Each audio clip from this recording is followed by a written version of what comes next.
You know, yeah, I find it really interesting. So we shared like the first, the first whatever introduction. And then I saw all these people that had, viewed it or whatever on the stories and they'd liked the post. And then I shared the other one yesterday with us being completely just candid. And I had, I don't know, 10 or something messages this morning going, I don't know this. I didn't know you were doing this. And I'm like, you liked it yesterday. Were you not paying attention? Obviously not. So that's exactly right. I sometimes am having conversations with friends and people in our community, and I say something about relative to what I've shared, and they've been watching my stories. And yeah, it's like, oh, but it's really interesting because you might not want to do this. I felt terrible because I listened back to our first conversation and I realized that the anniversary of when you've got that call was like 4 days ago. What do you mean? The 12th of November. Yeah. That was Jack's accident. Yeah. Yeah. Yeah. And once I was listening, I was like, because our brains are in such a whirlpool at the moment that I think details and things like that are almost impossible to hold on to. And I'm definitely still in a space of I don't know how long it's going to take me. I've been in New Zealand. I've been in New Zealand for 5 years now, and I still don't know what time of. I don't know. I have to really think about what month it is, because really? Yeah, because it's summer. It's spring going into summer, which for me would be May. Oh, okay, yeah. Although ironically, I haven't lived in England properly for about 20 years. Yeah. When I was in the Middle East and Asia, like the weather is all the same all the time. Whereas here you get very distinct seasons, obviously. And as we're going, and like it's coming up to Christmas, like now we're in this kind of like countdown to Christmas. But to me, it would be getting darker, colder. The lights would start, and I'm like, it's getting warmer. The evenings are getting longer. And I'm like, what month are we in again? Oh, yeah. And people are just like, how do I know this? And I find it fascinating. And that's why just when we're sharing these things, to share it across multiple channels and just keep talking about it because people don't pay attention. I think that's a little bit harsh. I think that's they do. I think they in that second, in that moment, they're paying attention, but it's the retention. I'm the same. My retention is like 0.5%, honestly. And I think that's exactly why. Yeah. And also another reason to be freer with what we're talking about. And that's why I've always said about my work, I love my images to surprise people a little bit, because I feel that there are so many images and so many photographers and so many of everything, that actually if having your work stand out is what you want to achieve, which is what I want to achieve, and always have done. I'm not afraid to admit that. I was thinking about it yesterday. Then my next thing is I would love to see a photograph of mine on a billboard, like a massive billboard. And I'm not afraid to say that, because for me, I love telling stories and I love sharing that slice of surprise, a different way of looking at it, a different perspective on something. And so for me, I love that pulling in my work. Like for me, for example, going to one of those shoots like at a conference or a anything, and they're like, right, we're going to have a model and everybody's going to take pictures, like 20, 25 photographers around. And I'm like, that is honestly. Oh, yeah. So I used to say that I was never that competitive. And I remember James turning around to me one day and he said, you are competitive. And I said, in photography, I'm competitive. Like, I'm totally like, but it's, again, it's like pushing myself to see something in a unique way and see something in the most beautiful way and unusual way. And it's really about stretching myself as much as anything else. And so you send me off to a conference and say, right, we're going to have like, and we're going to bring a family in and we're all going to take pictures of them. I'll be like, no, it's just my worst nightmare. It's my worst nightmare. I don't know what. Oh, yeah, nightmare. Yes. It comes back to, like you were saying previously in another recording about the tall poppy. Yeah. Yes, it is about that tall poppy, isn't it? And it is about that element of, I guess I felt like my voice was suppressed for a really, really long time, and I never felt confident in what I said and how I say it, because I got questioned an awful lot. And also there was lots of other drama in my life that sort of overshadowed my existence in many ways. And so as I've got older, I feel with imagery, I've said before, I feel like I put my best foot forward with it, because I get my words, because I had those elements growing up. I do sometimes get nervous when I'm speaking or when I'm trying to, because my brain it's not nerves, it's more doubting. So my brain is working faster than my mouth. So like, so there's all this stuff. So I have a thought and then it comes out my mouth. And while it's coming out my mouth, my brain is going, should you really be saying that? Do you know what I mean? I don't know whether you get that, but I have this kind of like cycle, and it's all, so actually when I have a camera in my hand and I go out into the world and I experience something or I see something, it's the best way I can communicate how I feel, what I see. And a lot of people say, I was interviewed recently for a podcast, and so Alora was interviewing me, and I said all of these things, and she said, you're a writer. You forgot to say that you're a writer. And I said, it's really funny because I don't necessarily. I do. I put it on things now, but I don't. I guess I feel like the other things surpass that. Yeah. And a bit like you, I don't feel necessarily that I wrote my book. It kind of came out. And I don't work hard at my writing. I think that's another thing. I think I'm confident of calling myself a photographer, because some people say, I've had students or friends say to me, I just don't feel I can call myself a photographer. But I've been confident to call myself a photographer for quite a long time, because I work at it, because I'm intentional with it. It's totally intentional. Whereas my writing, I feel like, is a byproduct of the knowledge I have and the experiences I have.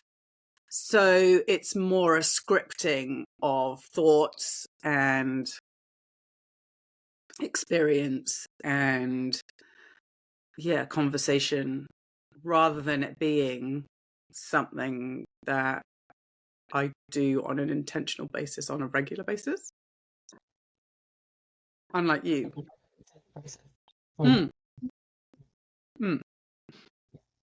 Yeah. It's interesting, isn't it? Like, to not, I suppose, box yourself in one medium. Because different things come out in different ways. Yeah. And we process things in different ways. Yeah. like you said, you can communicate better through images. Yeah. But interestingly,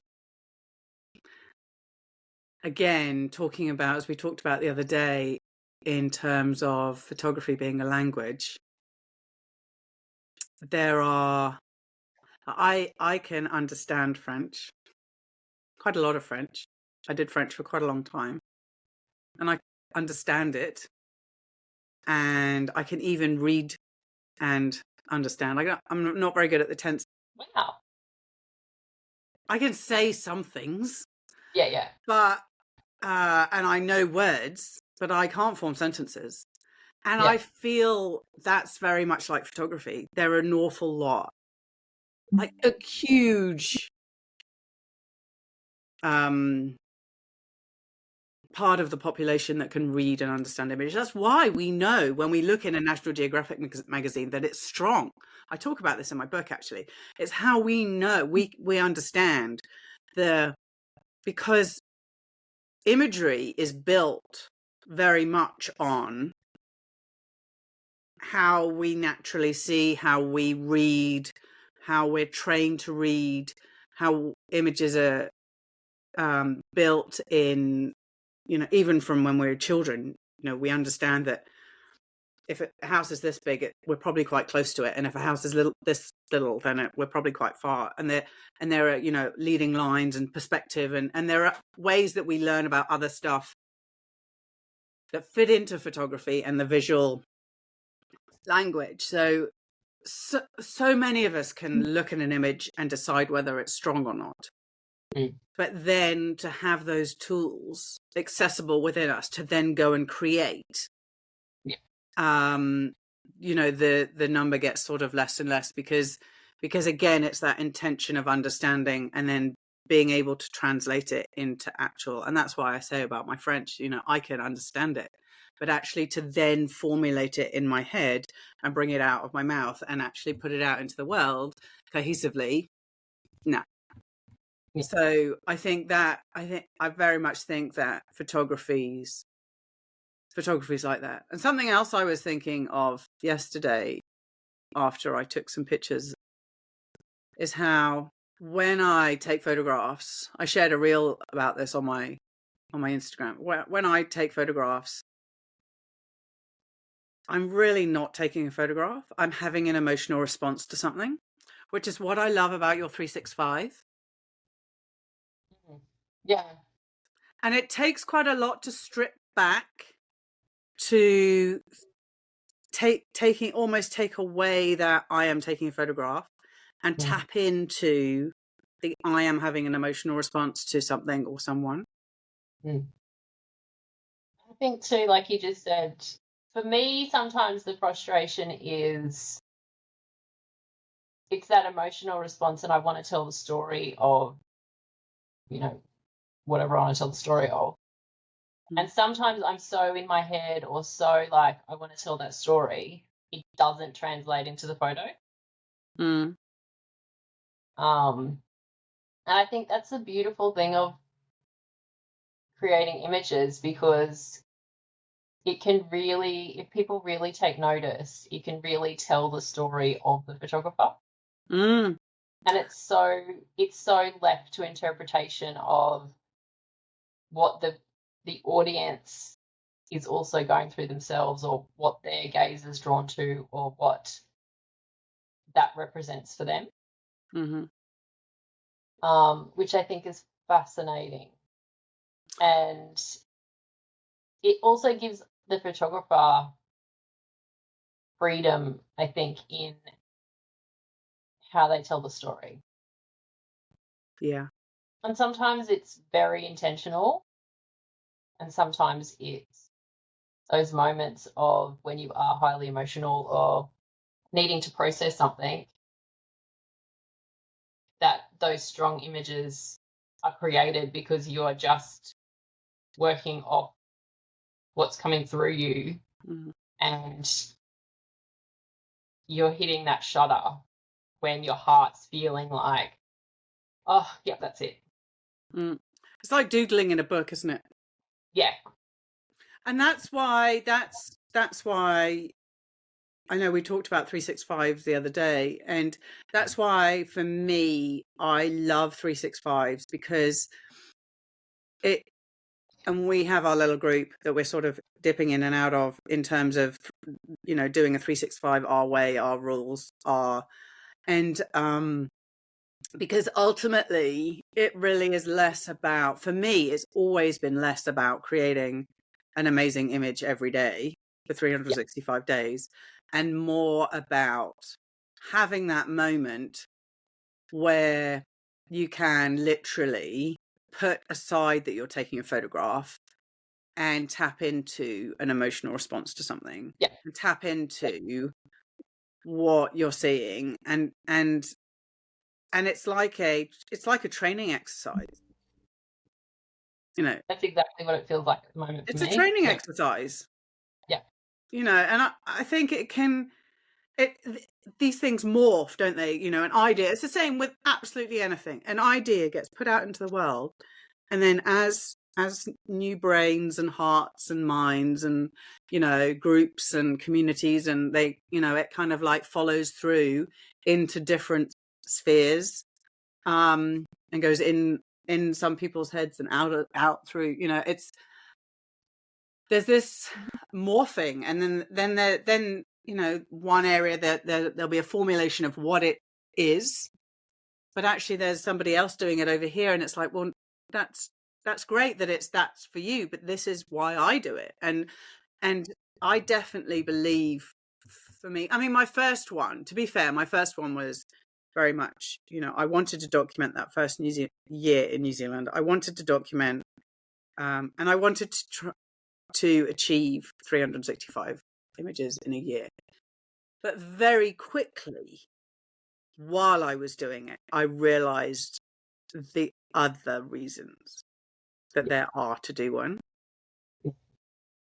which is why I always say, if you miss a day, don't stop. If you miss a day, even if you miss a week, or if you get to the end of the day and you haven't taken a picture and you see the light before you turn it out, then take a picture of that. It doesn't really matter. It's that process of having the camera in your hand, having that intention. Or, as sometimes I did, even with lots of projects that I've done, the diptych project, sometimes with, no, Zoe, it was always shot that week, but with my self-portrait project, but with other ones, particularly the diptych one, the Wednesday would come around and I would literally go through my phone and go, okay, well, that picture I haven't used, and I'm going to overlay that picture in Snapseed to create something. And I'm going to, because I was creating, it was that act of creating and that act of noticing, but noticing within my work rather than noticing fresh in the world. And that can be just equally as beautiful. Absolutely. And I think it's the showing up, like we've already discussed. It's the practice of it. It's learning that it's the muscle memory. It's an exercise. You're gonna get stronger. Your voice is going to be more refined. Yeah. You will find more curiosity. You'll find more creativity. You will. It's a practice. Yeah. Yeah. And at the moment, I'm very much like, I'm kind of just taking the pressure completely off myself and just like very much in my own little, world of going, just show me the photo I need to take today. And I just leave it, and not judging the photo, just letting it happen. Because I'm like, I'm at this point of, I just want to see what happens. I want to see what I'm drawn to. I want to see what catches my attention. I don't want to be so controlling of it that I go, okay, so today I really need to take a photo of, whatever. I don't want to dictate it. At the moment, I'm just very open and just like, show me the photo that I need to take, and just letting it happen. Yeah. And not judging it.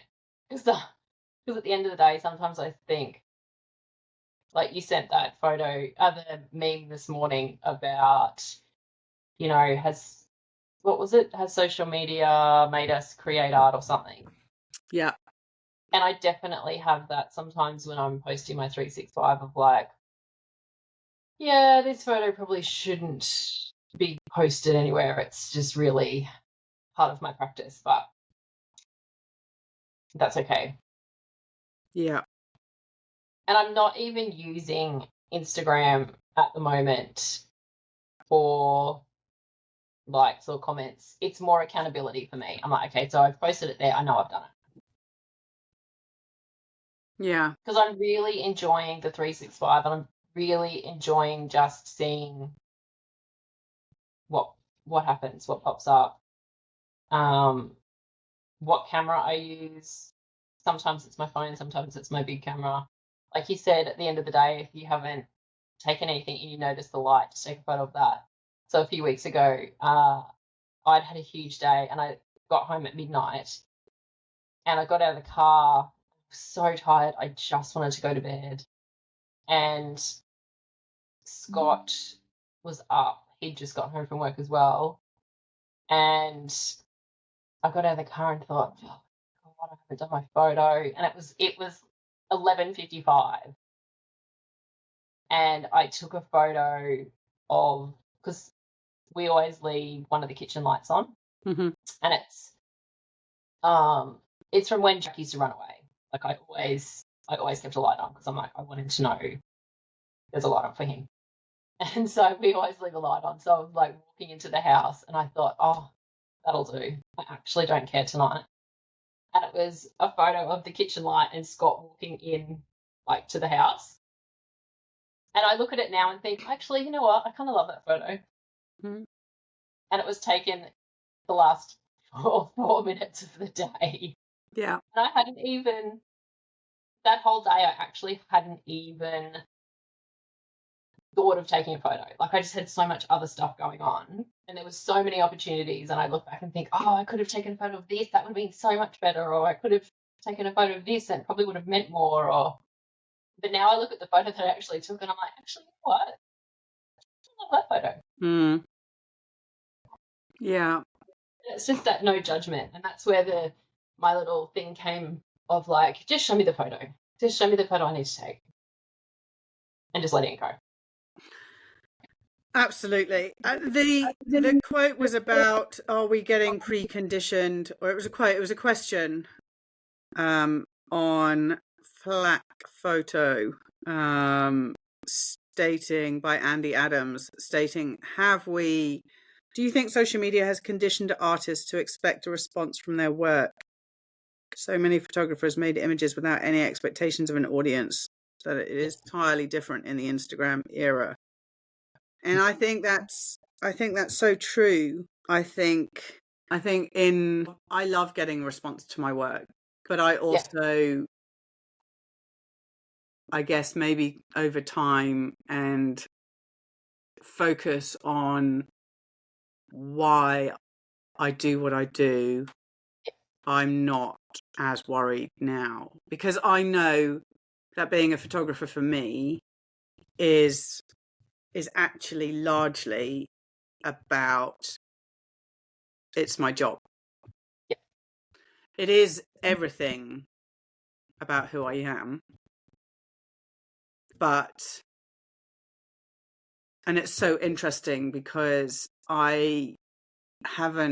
the first time I've really experienced sort of something similar is down here in the South Island, surrounded by farmers, because it is their job, but it's also who they are and the way they exist in the world, and how they work, the community they surround themselves with, the way they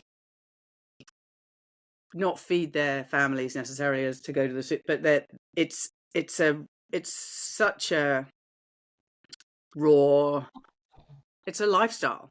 100%, it's a lifestyle, and photography for me is a lifestyle, and yet it also is, it is my job, and I think that's why a whole other conversation, why I struggle as a woman when people think that it's just a side hustle or a hobby or a, you know, but like you say, and that's why the practice for me is so relevant. And it's interesting because, like you were saying, how if you know, I saw a meme one day about my therapist wants to talk to me, but can I not just send them my Instagram feed? It's so true.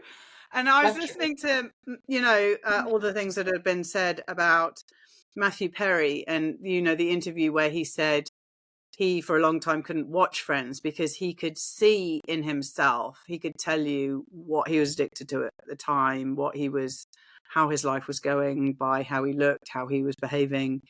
And growing up in a home of addiction, I became so attuned to that with my mom. And so I can totally relate to that. And although it's not me and my behavior, I know what it's like to be able to fine tune into that. And I often think if you look back at my Instagram feed, you can pretty much, yeah, you can. I mean, not so much when I'm shooting clients, but definitely in my personal work. My brother always says he can tell when, what did he say? He said once, you can tell when things are really bad because my output increases. Oh, that's interesting. Mm. Trying to speed that processing up.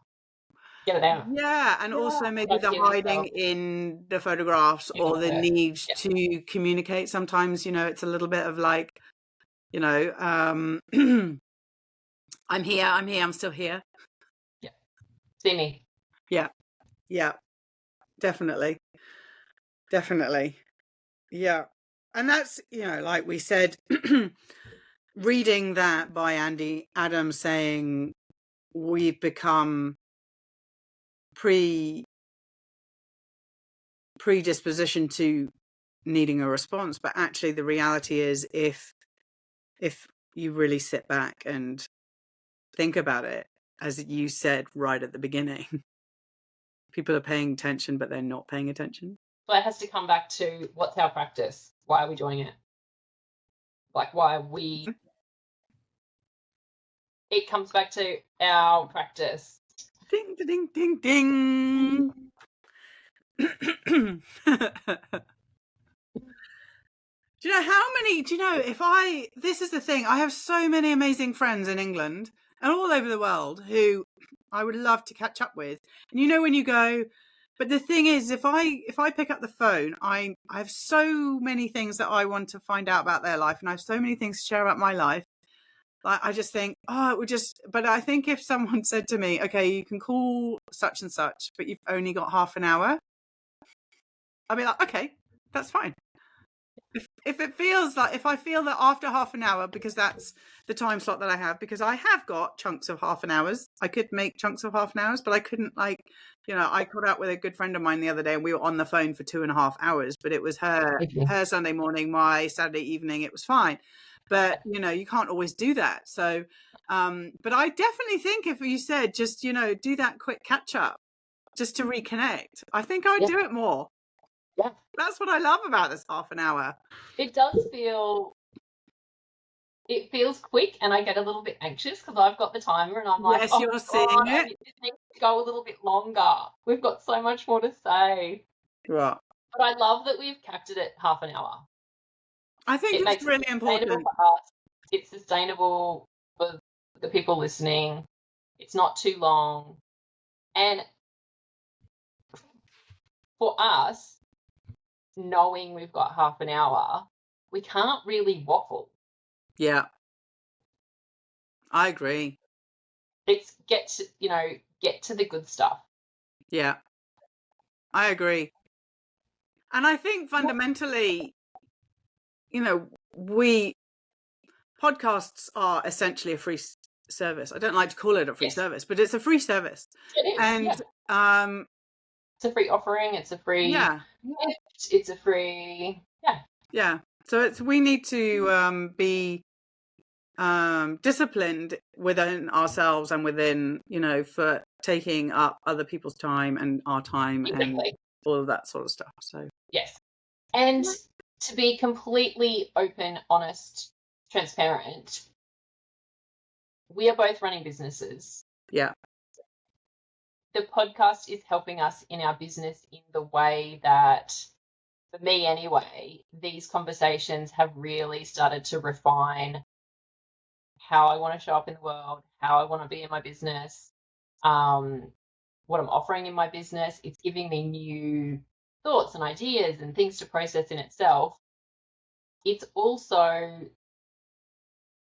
to be completely honest, a very strategic move so that our audience sees us as us and not just an image on social media, or not just, a meme or words on social media that we put out there. Like, they get to experience us and they get to know us, and potentially, hopefully, if they feel called to, then work with us. yeah, And that's just being completely honest. It's yeah,